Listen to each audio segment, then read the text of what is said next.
who score in the 170s typically score perfectly on logic games and then just lose a few points on each of the other sections. So let's think about what it takes to score perfect or close to it on logic games.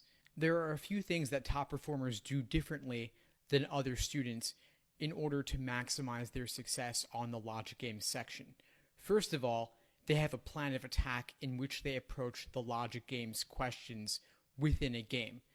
Then there are a few things they do differently as well in order to see the logic game section from the test maker's perspective.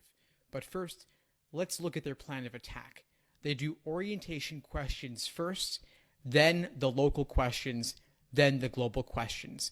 Orientation questions are simply that warm-up question you typically see at the beginning of a logic game, asking you for an example of a valid scenario.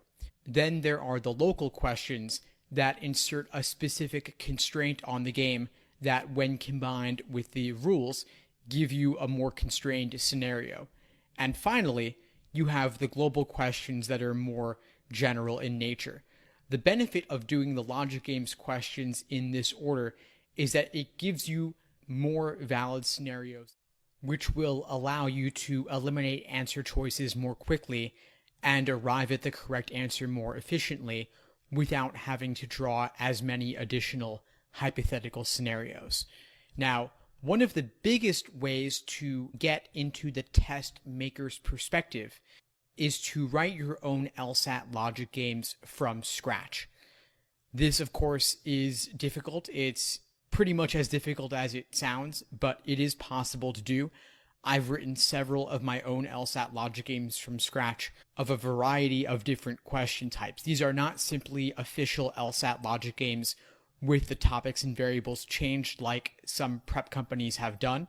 These are actual unofficial logic games that I've created myself of all different types. I've done relative ordering, I've done strict ordering, grouping selection, another grouping selection, grouping matching, another grouping matching. Of course, you're probably thinking, well, Steve has been teaching the LSAT forever. He can do it, but that doesn't mean that I can do it. I'm just a student who is starting off and I don't know anything. How could I write my own logic game? Good news is that you can write your own logic game. In fact, here is an example of a student-written logic game. This, again, also is not simply an official game with the topics and variables changed. This is a completely written from scratch, unofficial logic game that a student wrote. And by the way, all of these games I've shown you here are available for free. There's a link to them below this video if you'd like to check them out. Now, of course, it might seem daunting or difficult for you to write an entire game from scratch, so here's an alternative idea. Instead of writing your own complete game from scratch, what if you wrote your unofficial bonus question for an official logic game? Here's an example of one I've created for you right here. This is modeled on or based upon Prep Test 33 Game 2, the famous Birds in the Forest in-out game. I wrote my own supplemental bonus question for this game. It's based upon LSAC's rules and their initial setup, but this is a question they could have asked. Maybe they even should have asked it, but they didn't. So this is a question I wrote as a supplement. You can look at Test 33 Game 2, look at the rules, create a diagram, and then solve this question in addition to the 6 or 7 or so questions that LSAC wrote for their game.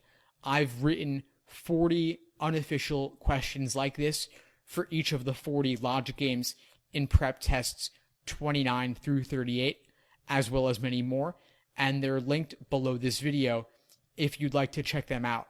I strongly encourage you to write your own logic games, or at least write your own bonus questions for official logic games, and the reason is that this will deepen your understanding of logic games significantly. In particular, how does LSAC create rules that will then lead to inferences, and how does LSAC write incredibly tempting wrong answer choices? One of the things I've done with my own LSAT logic games is I've actually chosen to write some games that are a bit more difficult on average than some of LSAC official games, but they're still, of course, perfectly valid, perfectly useful prep for you. And one of the things that I strove or attempted to do with my games was to lay tempting wrong answer choices for you, to lay traps, because that will help you see how LSAC is playing on common LSAT logical fallacies, common misconceptions that students often make. And of course, you need to spot the traps in order to avoid them. So again, strongly encourage you, write your own games. It is possible, as this student did, and write your own bonus questions at the very least. I assure you that you'll learn a great deal from them. And if you'd like to test them out, then just email them to me and I will share them with the world, with everyone watching and reading out there, if you'd like to get some guinea pigs as an experiment to see whether your logic games are valid and contain no mistakes. It's really a fun exercise. Students have gotten a great deal of benefit out of doing this. So please try it out and let me know what you come up with. I'd love to see what you create with this. Students typically do logical reasoning questions by question stem type. There are even entire books of drills just recategorizing LR questions by their question stems. And that's a perfectly valid practice because, first of all, of course, you have to know what the question's asking in order to be able to solve it. And it's also pretty easy to categorize questions by their question stem. But what if we took a different approach and we categorized each stimulus by its method of reasoning instead? Well, first of all, of course, that would take forever. But it's still a useful exercise to think about. What if we instead were to focus on the method of reasoning in the stimulus and the gap in the stimulus between the evidence and the conclusion? This is a higher level way of thinking about logical reasoning arguments. So let's take a minute to focus on the stimulus. In order to get that LSAT mindset and break into the 170s, we've got to be able to think about logical reasoning questions by their flaws, regardless of question type. We've got to be able to analyze the gap in the argument, again, regardless of the question type. So let's think about a couple of major flaws or gaps we typically see. We'll often see confusion of necessary and sufficient conditions. We'll see correlation causation confusion. We'll see situations where someone confuses what could be the case for what must be the case. These are just a few, of course. There are many more. Now, some stimuli can actually easily be changed from one question stem type into another. If we leave the correct answer choice as it is, or we negate it, or we just change it a little bit, we could change the question stem and still have a perfectly valid LSAT question. So here's a very simple logical reasoning drill question I made up on the spot, just as an example for us here. LSAC doesn't let us publish actual LSAT questions online due to copyright concerns, so that's why I'm not using an actual question here. So the question is, what is an underlying necessary assumption? Take a moment, pause this video, and think about at least one underlying assumption, and then we'll talk about it. All right, so here's what I've come up with. The argument assumes that the reviews weren't all left by friends and family biased in favor of the restaurant owner. If we negate this and say the reviews were all left by friends and family who were biased, then that would destroy the argument's validity. It would destroy the conclusion that we should eat there simply because of the 5-star rating. But like I said, we can translate this argument into a different question type. That's the higher level logical reasoning strategy where we look beyond just the question stem to think about the gap and the argument as a whole. What if we were to turn this into a must be true question? It must be the case that the reviews are a reliable indication of the restaurant's quality. That is an inference we can derive from this stimulus if we take the stimulus as given. What if we turn it into a flaw question? We could say the argument is fundamentally flawed because it fails to consider the possibility that, or it assumes that, the reviews are a reliable indication of the restaurant's quality. It fails to consider that the reviews may not be a reliable indication of the restaurant's quality. What if we turn it into a strengthening question? It would strengthen the argument if we learned that Yelp had highly advanced filtering technology to remove any biased reviews, so any that remain are perfectly reliable. What if we make it a weakened question? If we said, on the other hand, that reviews on Yelp are known to be biased and unreliable, that would harm the argument because the argument is based upon the idea that these reviews are reliable or indicative of something, or they're relevant for some reason. We could also turn it into a resolve the paradox question. Let's say the stimulus said, we have this one fact, 5-star review average, but we have this other fact, this conclusion, that we should not eat there. How could it be the case that the restaurant has 5 stars, yet we shouldn't eat there? Well, it would help to resolve this seemingly confusing situation if we learned that the reviews are known to be biased and unreliable. That would help to explain why someone would not want to eat at a restaurant even though it had 5 stars. Of course, there are many other gaps in this argument. Maybe there's only one review on the Yelp page, and so this is not a large enough sample size. Maybe the restaurant serves a cuisine that we don't want to eat. Maybe the restaurant is not located conveniently near where we live. Maybe the restaurant is too popular and we'd have to wait a few hours just to eat there. So there are lots of reasons why this argument might be flawed or might be open to question. What I've given here is simply one example. The reason I give you this example, though, is because I want you to start thinking beyond just blindly applying techniques that would apply to a strengthening question or a weakened question or a flaw question. I want you to think about the reasoning in the stimulus itself and to thoroughly understand any gaps contained within the argument, because that's what it takes to score into the 170s. That's what it takes to see the LSAT from the test maker's point of view. So keep this in mind as you move forward with your LSAT logical reasoning prep.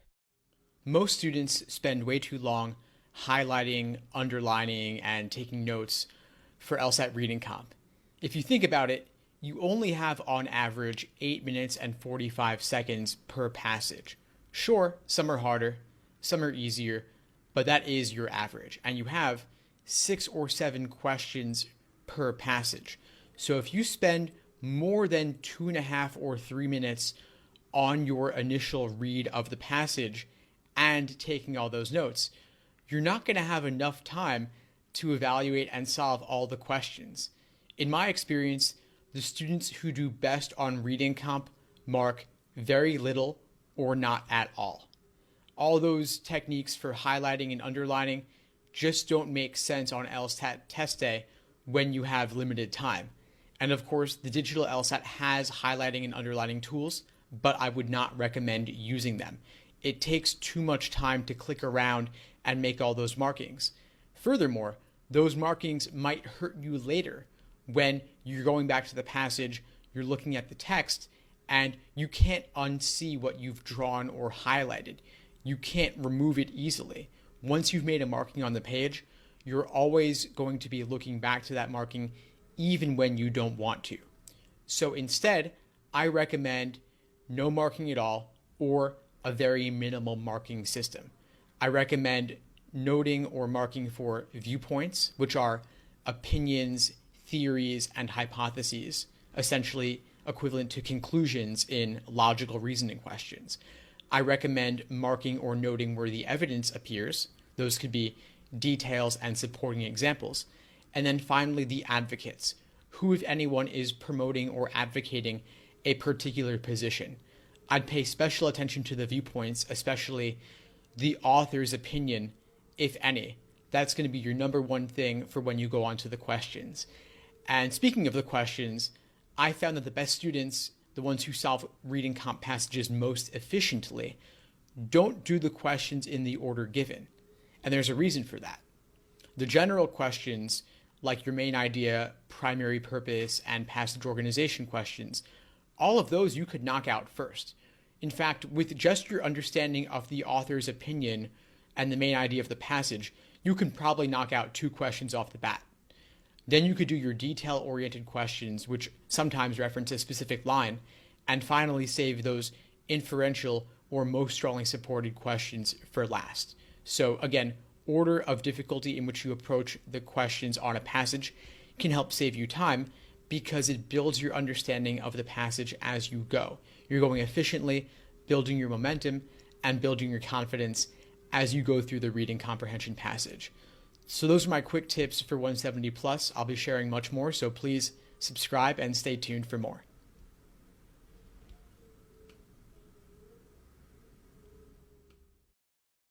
Thanks for tuning into the show. Please subscribe if you haven't done so already to be notified of new episodes as I release them.